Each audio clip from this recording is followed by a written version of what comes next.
Hi guys, அஸ்லாம் வலைக்கும். Welcome to தம்பி குக்கிங். இன்றைக்கி நம்ம சேனலில் என்ன ரெசிபி பார்க்க போகிறோன்னு பார்த்தீங்கன்னா, நம்ம உடம்புக்கு இம்யூனிட்டி பவரை அதிகமாக தரக்கூடிய பச்சை சுண்டைக்காய் வச்சு தான் நல்ல ஒரு காரசாரமான புளிக்குழம்பு பண்ண போகிறோம். வாங்க காய்ஸ், எப்படி பண்ணலான்னு பார்க்கலாம்.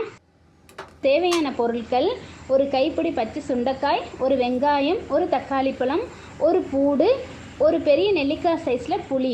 இந்த காயில் அதிகமான கசப்புத்தன்மை இருக்கும், அதனால் அது போகிறதுக்காண்டி நம்ம ஒரு பவுலில் தண்ணி ஊற்றி ஒரு கைப்பிடி உப்பு போட்டு இந்த காயை ரெண்டாக கட் பண்ணி அதில் சேர்த்து எடுத்துட்டோன்னு பார்த்தீங்கன்னா இந்த காயில் உள்ள கசப்புத்தன்மை ஃபுல்லும் வெளியாயிரும்.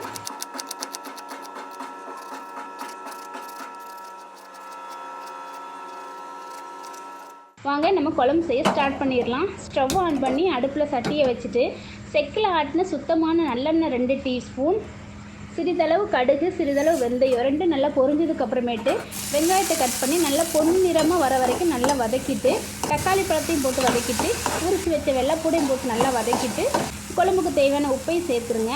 குழம்புக்கு தேவையான மசாலா ஸ்பைசஸ் நம்ம போட்டுடலாம்.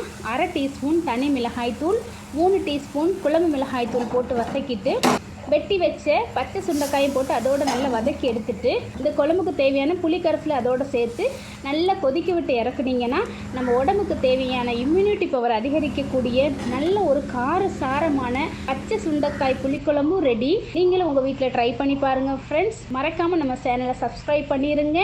ஓகே, டாட்டா, பாய் பாய்.